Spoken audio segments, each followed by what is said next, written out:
All right, everyone, welcome back to another episode of The Lethal Library. I am Stephanie, I'm Dani.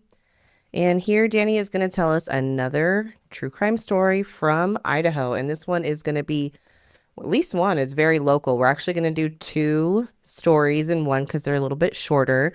But just so you get a full episode, that's how we're going to do it today. So let us know what you think. Yeah, I set out and started some research and ended up a little short for timelines. So I thought these two would fit together. And so I'm going to tell you two stories today. Let's go. Our first story is about Bob and Idella Young. They were an elderly couple from Nampa that unfortunately were murdered at their house for, of course, no reason. And I'm going to, yeah, this is a why. Why? There's been several of those around the area where it's just pointless. Bob and Idella Young were found dead in their home on December 29th, 2003. They were discovered by a friend who had been unable to reach them. The police found no signs of forced entry, so they believe the killer may have been an acquaintance of the couple. Bob was 82 and Idella was 74. Bob was found bound in their home office with 2 stab wounds. The evidence showed that Bob had struggled with the attacker. Idella was found bound in the kitchen of their home with a stab wound as well. The home had been ransacked with drawers left open and clothes thrown about. And after further investigation, the police believe the Youngs were murdered sometime between 7 p.m. on Christmas Day and 8 a.m. on December 26th. So, very short time period. Yeah. And the holidays, too. A neighbor had spoken with the Youngs at 8:10 p.m. on Christmas Day about, he'd went over there to talk to them about taking care of his car while he was out of town because he was leaving. And he's like, hey, will you watch my car? The next morning around 8 a.m., he went to drop off the keys to his car, but the Youngs didn't answer the door. The neighbor found this odd because the Youngs were early risers. Their home behind Albertsons was currently for sale because the Youngs were trying to downsize and simplify their lives. Recently, Bob Young had been in and out of the hospital due to his cancer diagnosis. All right.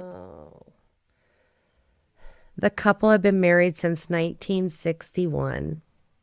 Oh, That's Lerv. that's Lerv. The couple had a successful appliance business in Oregon. They started around 1961 when they got married. They raised 6 children together, all from previous marriages, and they raised a granddaughter. A real Brady Bunch. Yeah, A for sure Brady Bunch. For Oh sure. my gosh. Who did this to our dear Bob and Idell? this guy's a fucking dick. In 1980, the Youngs moved to Nampa and started a real estate business. The couple originally moved to Nampa to take care of Bob's mother, who lived across the street. Oh, These are good people. so they're all right there. Bob and Idella were very involved in their church and made many trips to Jackpot. They The pilgrimage. you gotta love you some Jackpot. Yeah. Former renters and friends stated that they were kind and helpful people. One former renter, Joanna Luna, told of how Bob Young had fixed her washer. Another former renter, Norma and Mario Trevino, stated the Youngs had helped many low-income families in the area buy homes. So they were renters and also in real estate. And so they were Yeah. also helping people buy homes.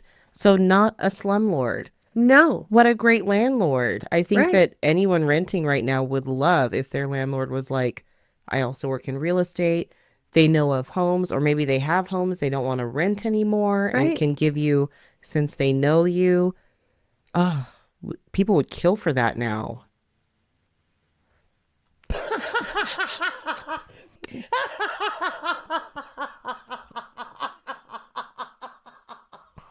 Stephanie, That was not a go home. I'm just gonna, you know what? Thank you. I'm gonna. I forgot what our podcast is about. Thank you. It was so nice. Oh my fucking God.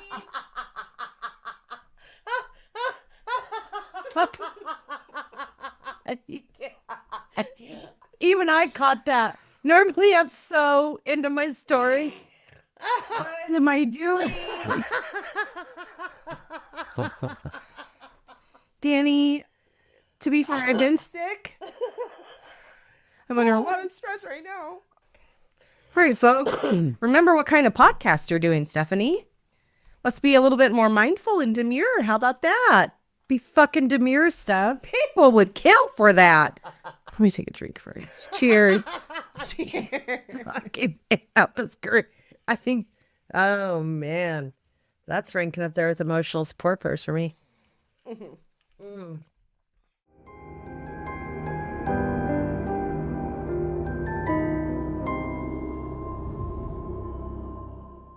They were just good people. Yeah, sounds like they it. were really good people. More than 700 mourners came to their funeral. They were just so well known around here. A reward fund was set up by a local realtors group that reached $10,000. These people were beloved by their family, friends, and the community. Hands down. So that was in 2003. Right. 2004, DNA was collected. Finally. Let's go. DNA was collected from the evidence and was tested. They found blood on a white cotton glove and a torn finger from a latex glove. Don't know why the double gloves. Trying to be sneaky, but Yeah. blood was also found on the Young's fax machine. That takes you back. They're business people. They probably use that thing all the time. A small spot of DNA was found on Idella's hip, possibly sweat or spit of the killer. Which, can I just say, back in, 20 years ago, This is the early days. yeah, they were looking for DNA sweat. Yeah. They were looking for blood, blood. Yeah. semen. Or something that someone has touched, or with like a cloth that might have been like wiped on a forehead maybe, but not a drop of sweat. On her hip. Because people, they weren't testing parts of your body like that. Now they can do it like they do it all. Swab you up. Yeah. Over 70 people of interest were eliminated from the test results. Thank you, DNA.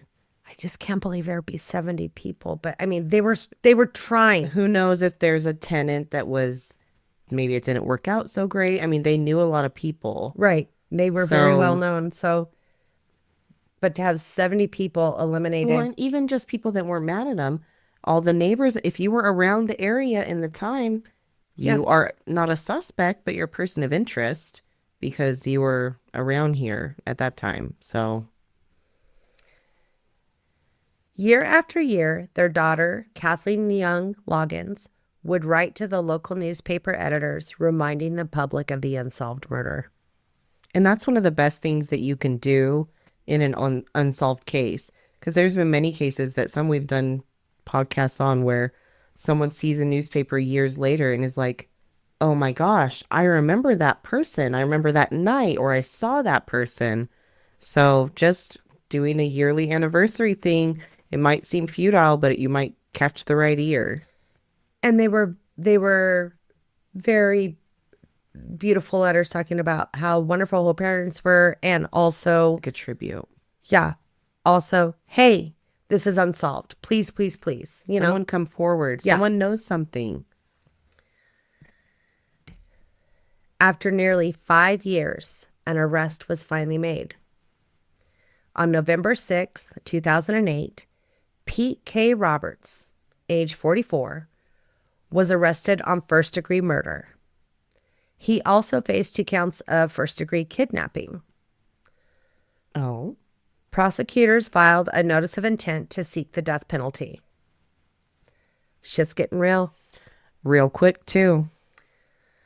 Roberts was originally arrested in September on a concealed weapons charge. Roberts was no stranger to the Nampa Police Department. He was convicted or pled guilty to drug charges in both 1992 and 1998. In 2006, a local man told the Nampa Police Department that several comments made by Roberts led him to believe that he was responsible for hurting some people behind the Albertsons. See, someone is picked up on just some little things where they might have thought, oh, that can't possibly be that. And then you said something else where you're like, oh, Maybe. let's see where this goes. A woman came forward in late 2008 that previously dated Roberts. These guys, I mean, good, but these guys tell him, I have to tell you something. No, don't my tell me. deep dark secret. Don't tell me. Well, and I wonder if it comes out as like a moment of toughness of like, you don't want to mess with me. You heard about those people behind the Albertsons. I feel like some people do that out of trying to be vulnerable to suck you in. Right. There was a Dateline I just listened to that was like a guy told his girlfriend, she said, what's the worst thing you've ever done? Let's get it out of the way now. And he literally admitted to a murder of like a famous college football player that no one could solve. And she was like, there's no way. But then I feel like that's kind of a narcissist. That's what a narcissist would do, because they are pulling you in and saying, I'm giving you everything. Yeah. what I would do for you. Yeah. Ugh. Roberts had told her he had done something that if somebody found out, he would go away forever. Let me narrow down the list, motherfucker. What could Murder. you've done? Yeah. Roberts was singled out after he agreed to a DNA test because he might have not have known about the DNA in 2008. Where are you living, under a rock? Apparently.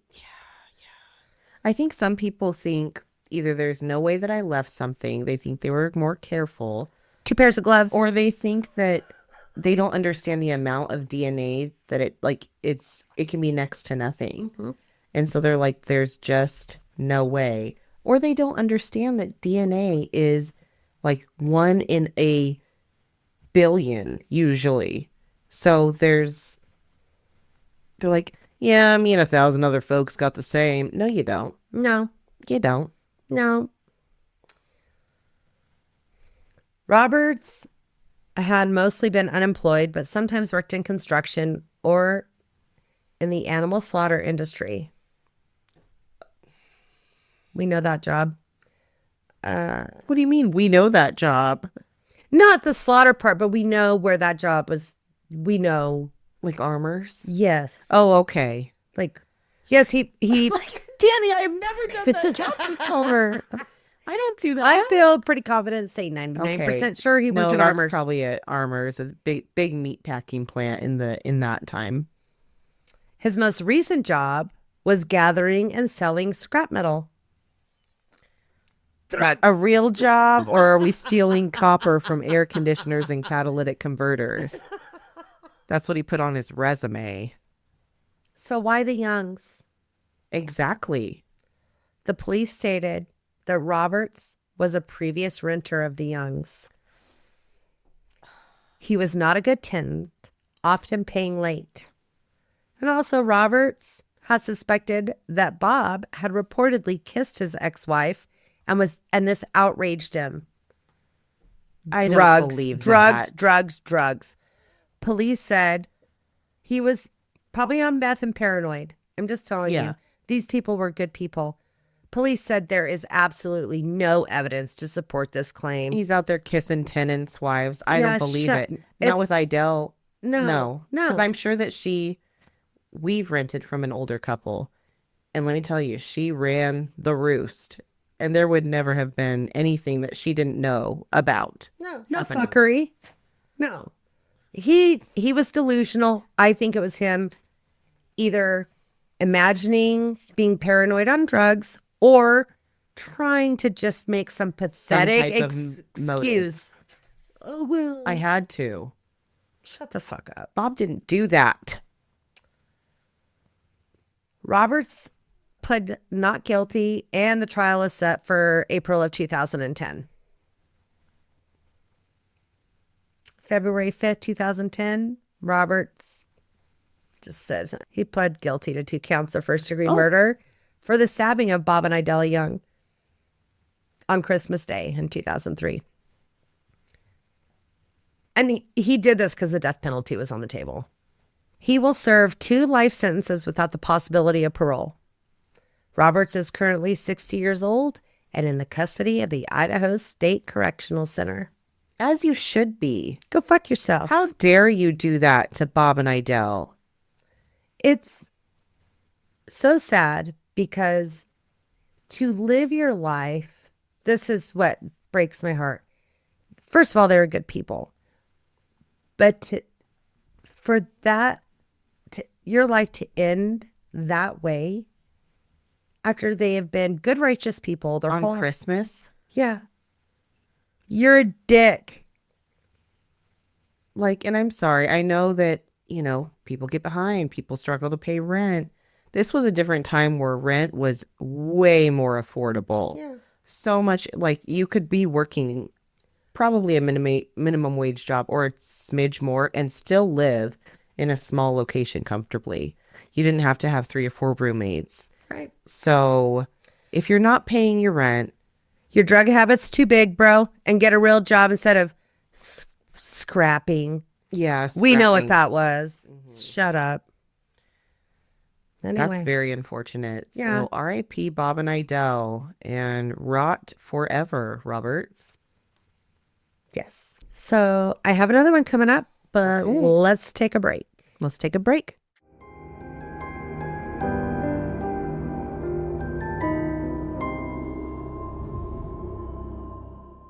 All right, guys, we are back. Had a little break. We had our first short story, another story, kind of in a similar vein, another elderly couple, it sounds like. Is it a couple? It is. All right, well, let's let Dani get into it. There is, of course, murder, attempted murder, robbery, and a 14-year-old assailant. 2 generous people trying to help fellow human beings turns into a disaster. Assholes being assholes. I'm still trying to figure out why. My resources for this story are the Daily Sentinel, the Times News, and the Idaho Statesman.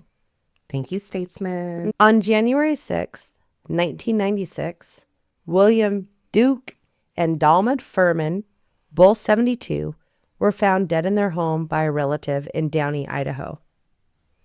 Do you know where Downey's at? I do not. Yes, this is why I write this down. Thank you. Downey is about 40 miles south of Pocatello. Downey is a tiny town where everyone knows each other. The population in 2020 was 571 people. Tiny town. So you take off 25 years off of that, tiny year. Yeah. When the emergency medics arrived, they thought at first there might be a chance to revive Dalma. Under Sheriff Lauren Nielsen said it appeared when they were found that they had possibly died in their sleep. The couple had just had a new propane gas furnace installed.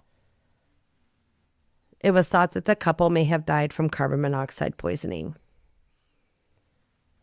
The blood on the victims was consistent with asphyxiation because blood vessels can rupture when this happens. Okay. But also, what the fuck were these guys looking at? Tell me about it. The coroner finally arrived 2 or 3 hours later because they thought that no emergency, Past. and it's out in the middle of nowhere. So the coroner arrives. 2 or 3 hours later, and he started looking and said, "Oh, this is homicide." It was determined the couple died from gunshot wounds from a .357 Magnum. A 357. How and could you nobody confuse?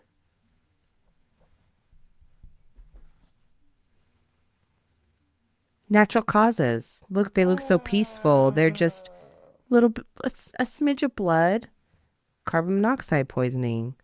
With a .357. Like, That's a are we big not? gun. Are we not?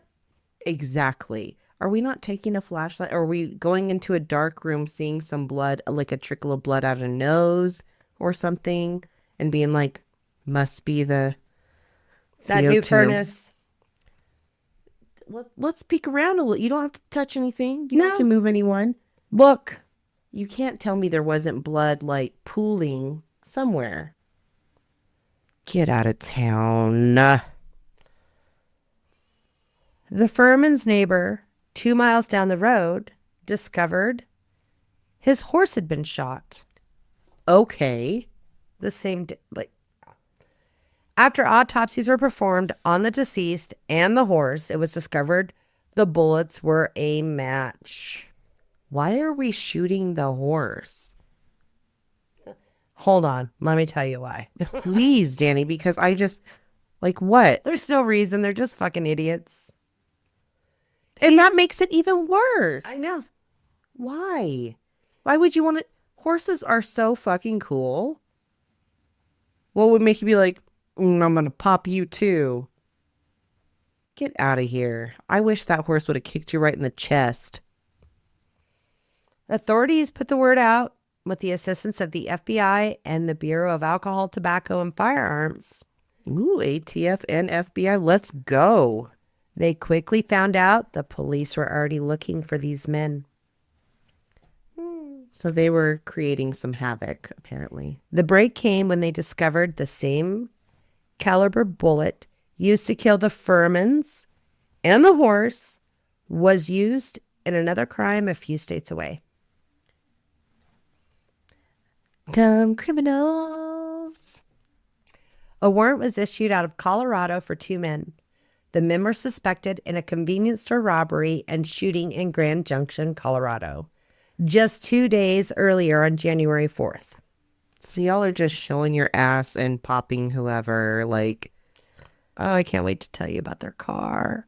Okay. it's one thing to rob. I'm not saying it's okay. I understand why people rob and they're on the run on a little, like, mission across the United States. For the most part, you usually don't have to be killing people, though. So what are we doing?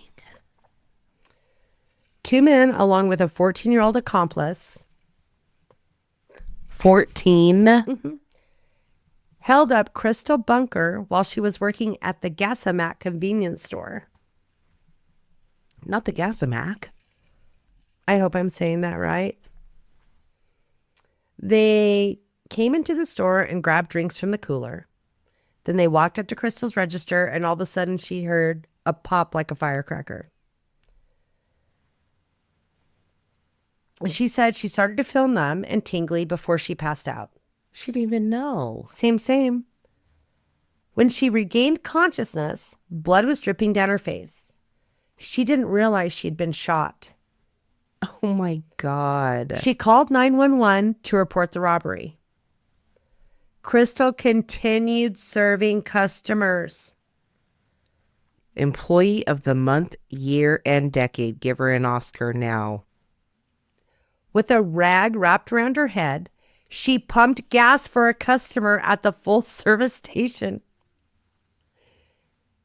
What customers are like, oh, sweetie, you're a head wound? A head wound bleeds profusely. It can be a small slice. That customer was a dick. Yeah, could you just fill it up? Yeah, I Regular need unleaded, 40, please. Thank you.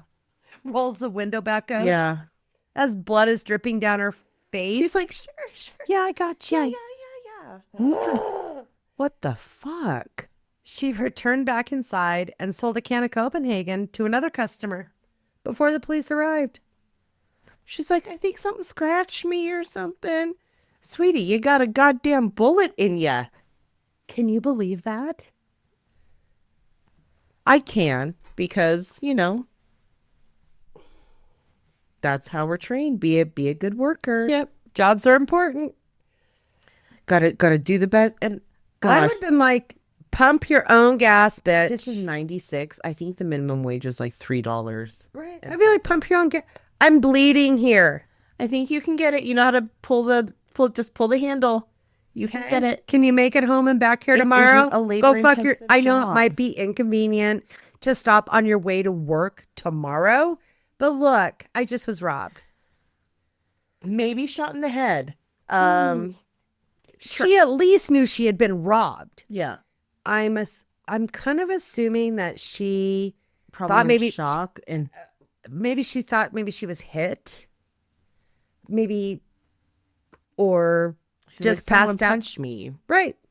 Or hit her with something or whatever.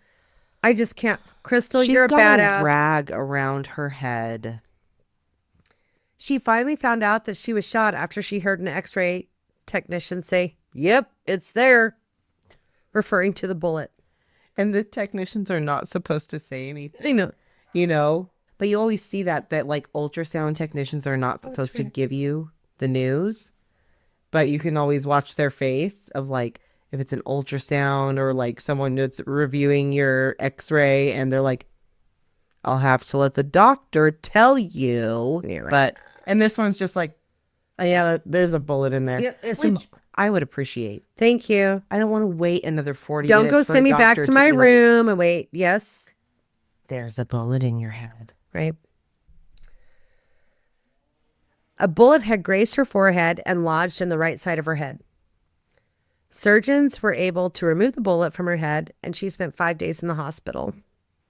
But she got the fucker the gas. Oh my God. I can't get over that customer service. Crystal, good for you. I hope that you are thriving. Whatever's happening, I hope that you were blessed in some way, because goodness gracious, girl. The wound left her with some memory loss, Sure. and she has problems with her thought and word processes. Bummer. She's alive though. And Wishing you all the best, Well, and she Crystal. sounds like a trooper, so I'm sure that What a she's badass making the best of bitch. it. Yeah. I'm like, excuse me, I'm not doing shit. I got shot I in the quit. literal face. I Give me quit. a break. These fuckers got away with only $200. Wow, that was worth it. And you probably wouldn't have even needed to shoot her. She didn't even know what was going on. She just gets shot. Yeah. You didn't even ask. Nope. Ask for the money. Say, I need that money, please. I have a gun. And she'd been like, here. She sounds eager to serve. Yeah. She's pumping people's gas with a bullet in her fucking brain. Come on. Arrest warrants were issued for the two men, and a description of their vehicle was released. Hell yeah. The men were driving a 1979 Pontiac Sunbird that was cream on the front and red on the rear. Very distinct vehicle. Very demure. It's not demure. They also know their Washington license plates. Deets, bros. Get a can of spray paint. Let's. An officer in Clarkston, Washington, recognized the wanted men's vehicle and followed it back to their hotel room because they knew they were from Washington. They knew who these people, the license plates, they knew of them. They're like, oh, this area. So of course they're letting everybody know. The police just called their room and advised both men to surrender. Can you imagine that? Oh, maybe it's the front desk. Maybe they got that VHS that we Did my pizza get delivered, bro? got. They have Iota room service. So we got that $200. I ordered some room service. Oh, it's a sheriff or some officers. My pay-per-view porn is not working. But oh, the cops. We need to exit now. Oh. Guess it's over, bro. They peacefully surrendered at 4 a.m. They thought about it for a minute. They're like, they called a room. They know where we're at. We got the gun here. The car's outside. And how that is demure and mindful of the cops to be like, listen up, let's not make this a big thing. Can you just come outside because we're here. Other people are sleeping in this We're hotel. here, you're here. And there's people sleeping and they're on vacation. So let's not be assholes. Okay? I mean, you've already done enough asshole stuff. Let's just You clean got this your up. 357, but we've got literally 20 guns on you Let's right now. go. So let's go. James Harvey Hairston, 19, and Richard James Clipful, 28. Yes, that's a hard one to say. Are being held on the warrant from Colorado for attempted murder and armed robbery. Idaho detectives say, we on our way. We're coming. And in a short amount of time, of course, January 16th, Harrison is charged with 2 counts of first-degree murder and Clipful with 2 counts of being a principal to first-degree murder for the Idaho crimes. Colorado doesn't matter now.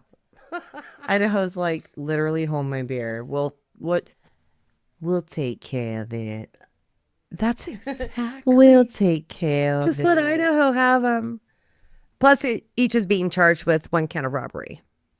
The complaint states they took, this is from the Furmans in Idaho, that poor elderly couple, lost their life, over $30 in cash, a phone calling card, a credit card, and a saxophone. This is just so pathetic. It isn't funny at all, but it's just ridiculous. They're like, I know I can pawn this saxophone. They're hauling around a fucking saxophone that they stole from an elderly couple. And $30, this is almost as bad as the other one that was $18 and change. Yeah. A B&E. What was the reason? And could you please explain for the youngsters the phone calling card? Oh, yeah.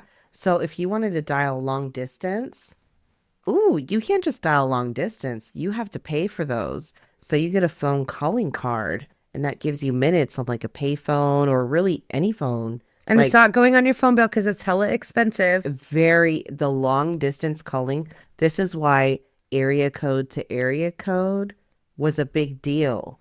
And so Idaho just recently got a second area code. So it wasn't a big deal here. But in bigger cities like New York, LA, if you met someone and their area code was different than you, that's big time spending to call someone. So it was like, it could break up a possible relationship. If you're trying to date someone, it's like, I can't be spending $20 a night talking to you. And it was like 20 cents a minute to call from like Nampa to Boise, which is literally 20 minutes away. Figuratively. But like, that's how it is in like New York and everything.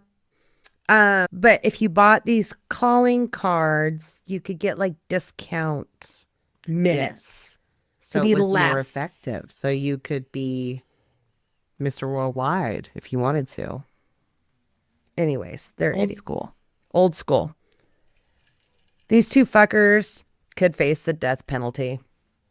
Because we're in Idaho. That's what they said. I'll take care of it. So trial dates are set. And a gag order was issued on the case. Okay.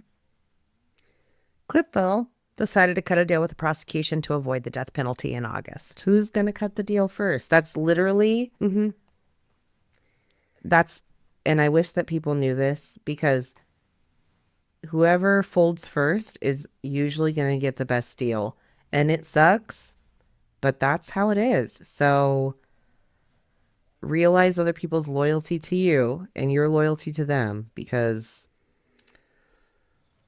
And I didn't write this down, but there's a 10-year age difference between these two I guys, right? saw that. It was very So, weird to me. so there was an age difference, a 10-year age difference Yeah. between these two.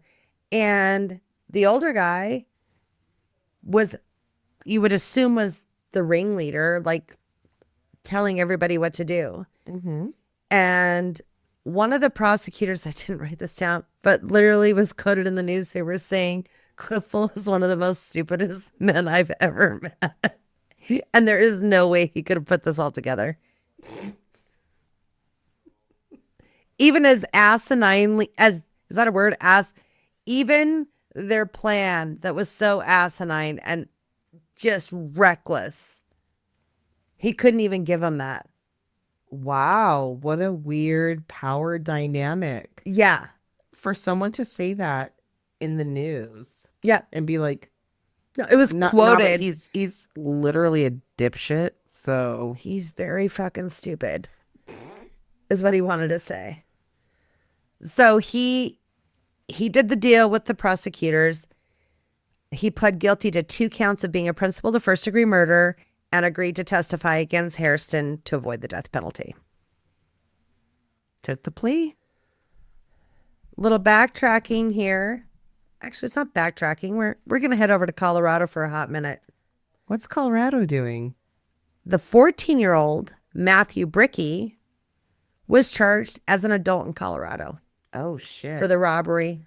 Oh, because he was part of that one. He was part of that one. He admitted to being there. Bricky ended up pleading guilty as a juvenile to attempted first-degree murder and was sentenced to 5 years in a juvenile detention facility. This will be the only conviction for the crime in Colorado. Because Idaho has it. Yeah. Idaho has it. I can see that. I would, if I was Crystal or Crystal's family, I would want them to also have at least some more years hanging over their heads here. But at least the 14-year-old still got, what are you doing out there shooting a clerk for no reason? I will say this. I read later that Bricky was doing well in his juvenile detention and they wanted to move him to another facility where he could get more things, better things. And Crystal was there and he apologized to Crystal profusely. He said, I'm so sorry. I can't believe that, I was participant in possibly, taking your life. He sounded very sincere. And I looked him up and I couldn't find anything after this. So Well, at 14, you're not cut out to be making decisions like that. So that's good to hear that. So And it sounds like he did hopefully pretty okay after This was a good he did his scare. thing. I'm assuming he's probably got bullied into it or was with the wrong people at the wrong time. Maybe he knew about Scared it. straight. Yeah. So in September of that year, the trial begins for Hairston. In opening statements, Bannock County prosecutor Mark Heidemann told jurors that Hairston fired 2 bullets into each one of the victims' heads, and then the pair ransacked the home for cash and credit cards. Oh my God, I hope I say this name right.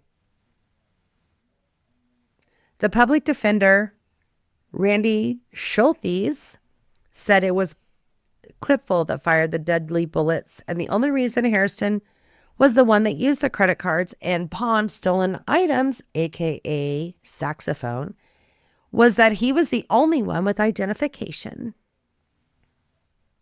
Okay. Weak sauce. Cliffel gets on the stand and testifies. He said that they had run out of money by the time they got to Idaho. That $200 went fast. Right? Yeah. They chose the row house because it looked like someone lived there. He was under the impression that they were just going to go in and ask for help or money. The couple invited the men into the house after inquiring about help. So They're good people. They're like, no, come on in. Duke was looking through a telephone book for a number of someone he thought might have some work for the men. Trying to help them. And that's when Harrison pulled out the pistol and shot him in the head. Harrison shot Dalma twice and then turned back to Duke and shot him once more. Can we just go back to the evidence, the very beginning? Yeah. Yeah. And so this is like on the floor. I'm assuming. Well, They're not in bed. They're No. actively I looking in a don't phone get book. it. Natural causes. He's on the floor with the phone book open. It makes no sense. No. After shooting Furman's, that's when they went through the house and they collected the $30, the phone card, credit card, and such. The two men, after leaving there, purchased toy remote control cars, tires, food, gas, and lodging with the stolen credit card. Were the remote control cars necessary? Because that's making me want to punch my microphone. They also attempted to purchase a Harley Davidson motorcycle. Oh, are you going to ride back to back? You got your passenger behind you. You got your backpack. And $2,500 worth of snowboarding equipment, but the credit card was rejected. We're going to go boarding and have a Harley. Me and you, best bros for life. This is the fucking, like, I'm going to strap my board actually to the Harley. our boards can fit right on the sides. And then I could be behind you. We're on a Harley. And our hair, our mullets are going in the wind, bro. And it's me and you. Please shut the fuck up. On September 10th, the jury deliberated for only 2 hours before finding Harrison guilty of murdering Duke and Dalma. Because they did. They're like, okay, we agree? Okay, cool. Let's just sit here for a minute. Yeah, we'll just make sure everyone, you can marinate with it. If anything comes up, just let us know. Everybody's provided with a copy of the jury instructions. I feel like we should read those thoroughly and then have a vote. That's what happened. Anything, any red flags, anything anyone wants to bring up. They're like, I got nothing, chief. I got nothing. All right, let's tell the judge. Got to give them 15 minutes to sign all the paperwork. Well, they probably get a snack or something. Like, Yeah. Clipville is officially sentenced in October. He is sentenced to life with the possibility of parole after 20 years. On November 15th, Harrison's sentenced to death for the murders and is also sentenced to life in prison without the possibility of parole for the robbery. I love when they do this because they're just like, you're never getting you're out. never getting out. So go ahead and appeal. Go ahead. And he does. In 1997, here we come. Appeals, appeals, appeals. Harrison's post-conviction relief hearing is about ineffective counsel, of course. And a stay is granted by the Supreme Court for the automatic review. As they do. In 99, the U.S. Supreme Court upheld the death penalty for Harrison. He still has several appeal processes available. Here we go. In 2007, a petition in front of the Idaho State Supreme Court argued that only juries, not judges, can hand down the death penalty. The court declined his claim, saying he waited too long to raise those issues. Oh. Which I'm having a hard time understanding from other research that I've done. But this is a later case. So I think when all of that stuff was happening was like 2002, 2003. It's like, why didn't you jump in? Like, Yeah. we've known about this for a while. We've kind of settled this, and now I don't know how all that works, but if that's what they said, and that's how it went. They told him to go that's how it pound went. sand. That's what they did. Yeah. 2015, Cliffville is advised. 15. Cliffville is advised he is being held on a $250,000 bond for a warrant for attempted first-degree murder, aggravated robbery, first-degree assault with a deadly weapon, and misdemeanor theft in Colorado. Oh, shit. Now you're really fucked, buddy. This is right before his chance to go up in front of the parole board. 20 years. You see it, sister? 20 years. Whoa. Surprise, surprise. They're like, Surprise, surprise. they're like, oh yeah, that other thing. So just if you get out of this thing, just know you're not going anywhere. Just in case, we also know about the same shit you did here, so we're going to We be heard asking you wanted about to see that. the Rockies. Yeah. Come on. Mile High Cloud. Let's go. Come on over. In 2020, an appeal is rejected by the Idaho Supreme Court, Harrison stating he was too young to be sentenced to death. So this was his argument.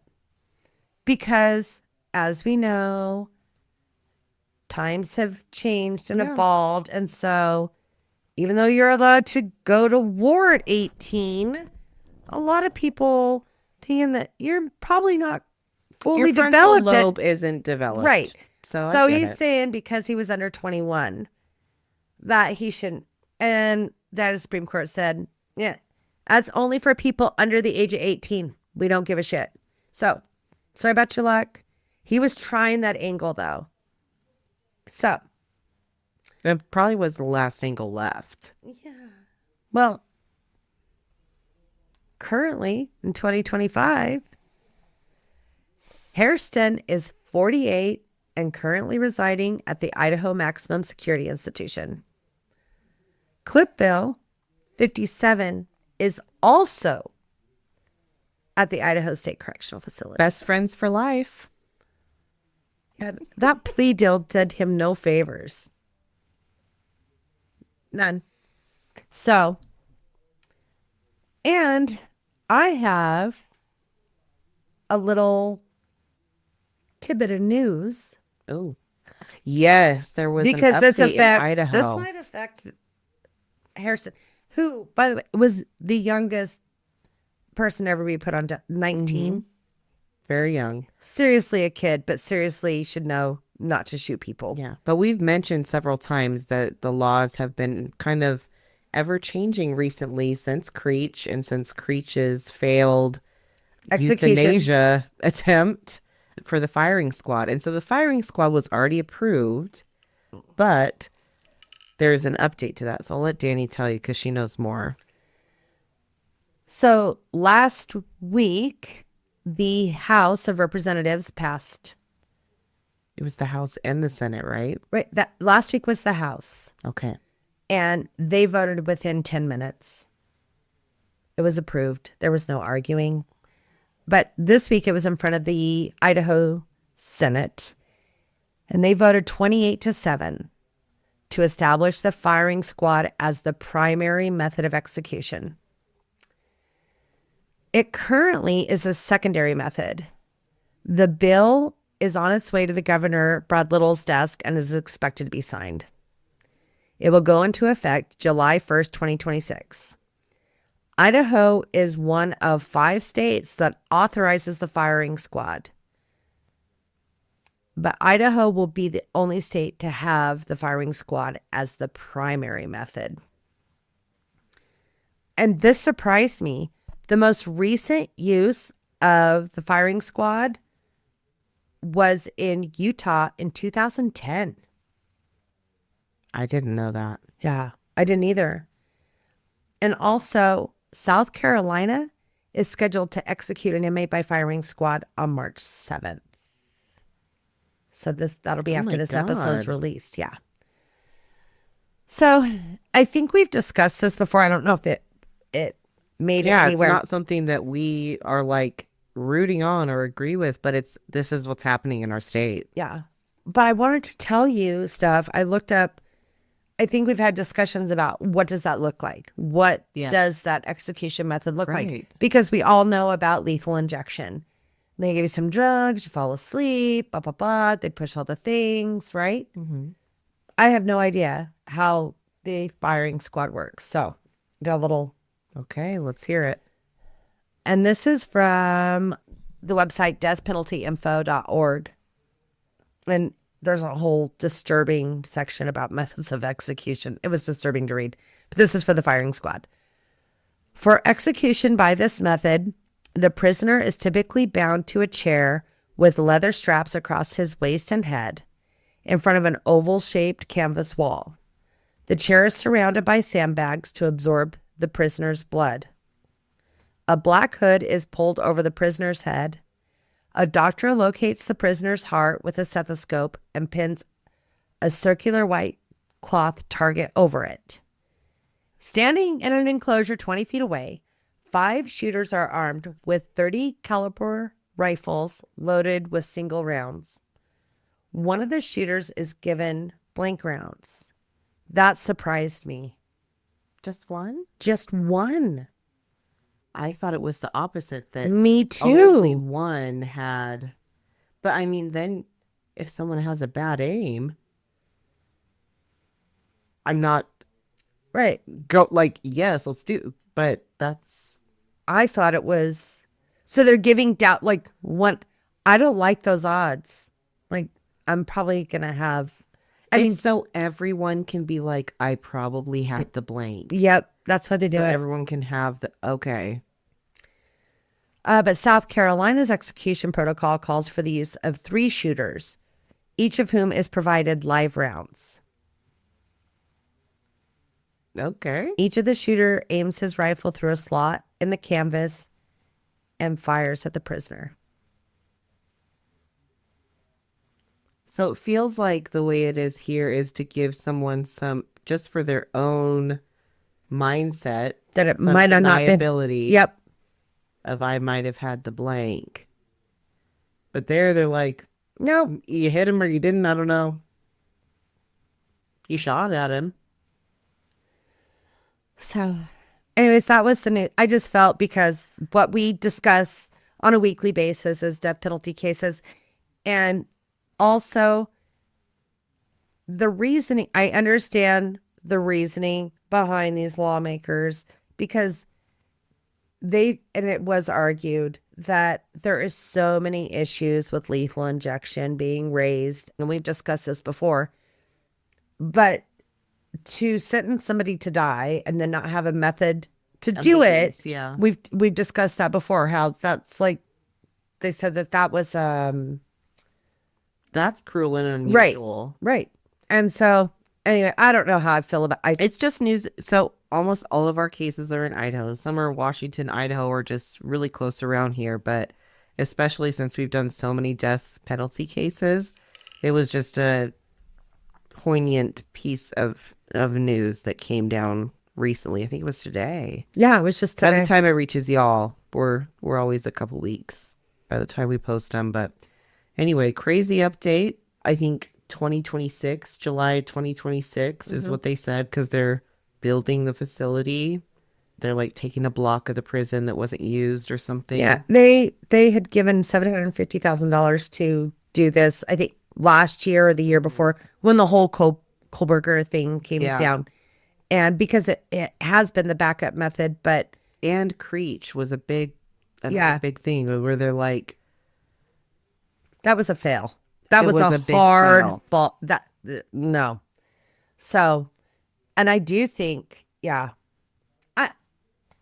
I don't know how I feel about it's it. because it puts, why they're so concerned is because with the fail of Creech is, if you are putting someone through that, that can affect every death penalty case across the entire United States. So that's what they're worried about. Yep. Whether you agree with it or not, they're like, if we can't get this to work and are putting someone through this, this could jeopardize and be just a mess, essentially. So that's why they're doing it. But I hope that you guys enjoyed the two episode format.